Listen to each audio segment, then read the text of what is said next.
Thank you. Hi, everyone. So I get quite nervous when I speak in public, so I've started doing this thing where I just ask people to wave at me before I start. So I'm going to use it as an opportunity to ask a question. So first of all, wave at me if you run your own business or you're a freelancer. Amazing. And now wave at me if you would really like to run your own business someday.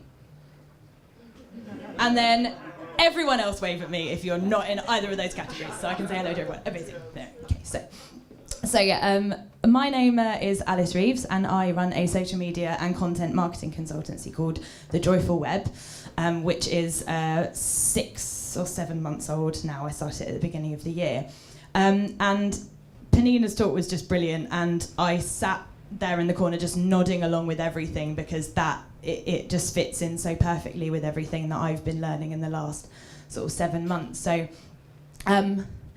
I turned 30 years old in November, and it was a really big milestone for me. I think that a lot of people, when they turn 30, kind of, you can't help but kind of look back on your 20s, your first decade as an adult, and think, what have I achieved? Where am I at? Where am I going in the next 10 years? And, what have I achieved?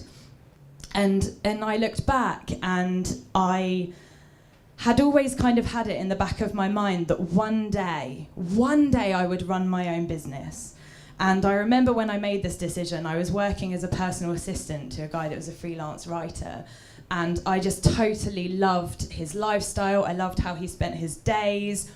He was a really amazing, inspiring person. And I thought, one day I'm going to do this. I'm going to have this life. And I was about 19, 20 years old at the time. And somewhere along the way, I think I kind of forgot this.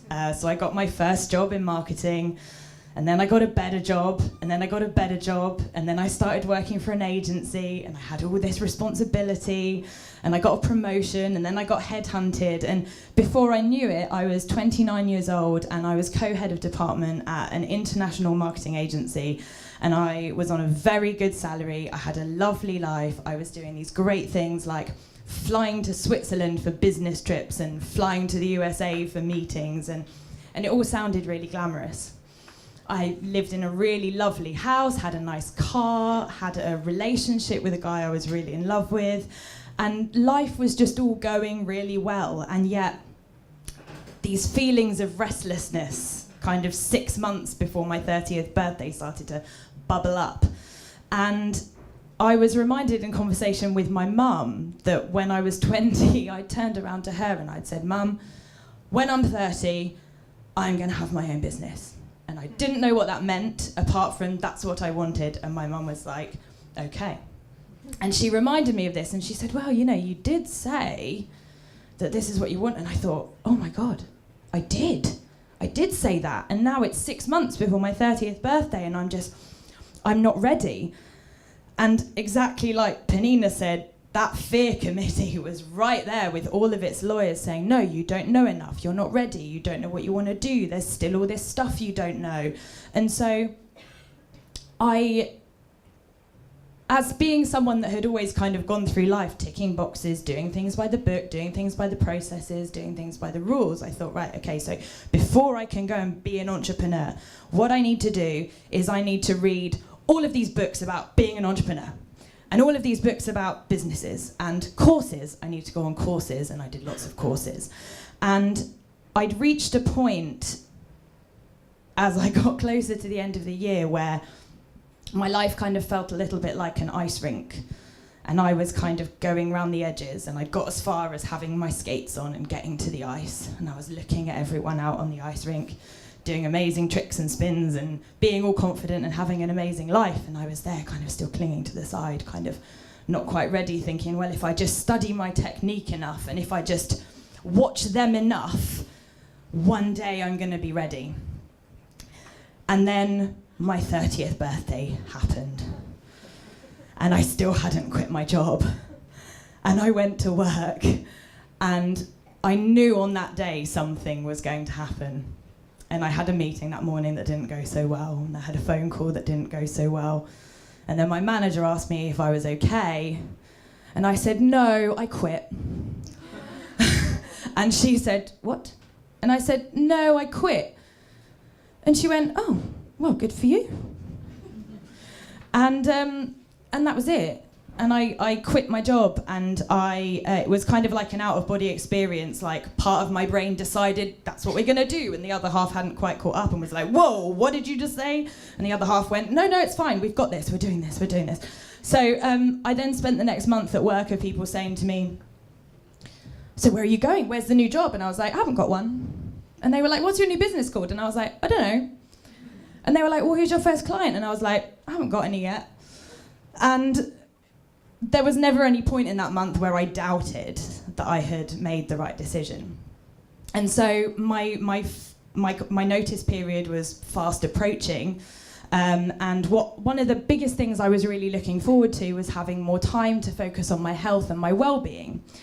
And it was January, so my last day of my job was on the 30th of December. So I signed up for a challenge which required me to run every single day in January, called Runuary.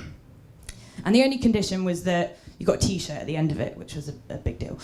So you had to run every single day, you had to log your run on Strava, and then at the end of the month you had to submit that and say, yes, I've done the challenge and I've run every single day. Because I thought it would be nice to have something to focus on that would look after myself. So my first day was on New Year's Day at 9 a.m. at Park Run at Hove Park after quite a lot of wine, and it was fine. And then the next day it was fine, and so I kept going with my runs. And then after about a week, my legs kind of started to get a bit stiff. It got quite cold and wet, and I didn't really want to carry on. And I'd been freelancing for a week, and I'd sent out loads of emails and made loads of calls and booked in loads of coffees, and nothing had happened yet, and I was getting quite disheartened. So even though my legs hurt, I got up and I put my running kit on every day and I ran, even if it was just to the shop for a pint of milk, even if I didn't feel like doing it. The same as every morning, I got up and I sent those emails and I booked in those coffee dates, even though I was getting disheartened and didn't really feel like doing it. And then something amazing started to happen. About halfway through the month, I started to feel stronger. I lost a bit of weight. I started to get faster. And the calls started to come in, and I got my first client, and things started to work out. And then about 3/4 of the way through my month, I got completely rocked. And my boyfriend actually broke up with me. And I debated whether I would share this tonight, but it feels kind of pertinent to the whole journey. So he broke up with me. And on the day he broke up with me, my God, did I not feel like running. But I got up and I put my running shoes on and I went out and I ran. And tears were streaming down my face and I had to keep stopping, but I ran. And I didn't want to work and I didn't want to talk to people and I didn't want to have coffee meetings, but I did. I still did it. I didn't take a single thing out of my diary. I just kept going. And then I got to the end of the month and I kind of lifted my head up to look back. And I realised that not only had I run over 60 miles, which is more than 2 marathons, I had my first clients. I had money coming in. For the next 3 months, I had enough to cover my bills and my rent. And all it had taken was just getting up in the morning and just doing, just taking the action that I needed to take, that I promised myself I was going to take. And I got there. And so even though I had all of this emotional and logistical stuff to deal with about the end of a relationship and everything that goes with that, I knew how to deal with it. I just had to keep going. And so to wrap up, I just want to share the 3 lessons that I learned from running 2 marathons in a month. And the first one is that you can get up and you can take action regardless of how you are feeling. It doesn't matter if you don't want to do something. That does not need to stop you from doing it. So in the same way I was a bit tired and my legs were hurting, didn't matter. I could still get my kit on and I could run for 10 minutes. I could still do it. Same as though I was scared, really scared about rejection and running my own business and taking on my own clients. It didn't matter. I just did it.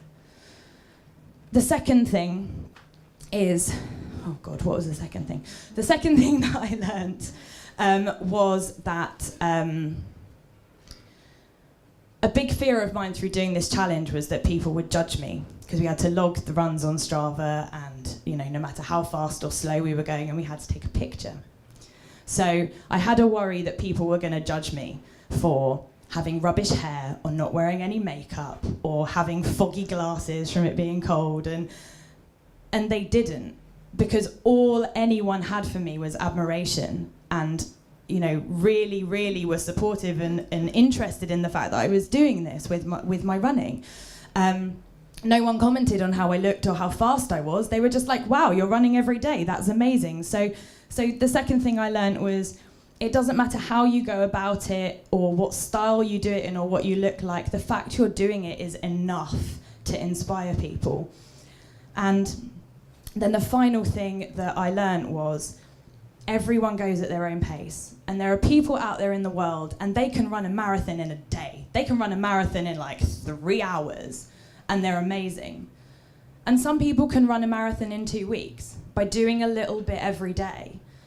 The end result is exactly the same. It does not matter how long it takes you. So you can absolutely go at your own pace, and you will still get there as long as you take the actions that you need to take.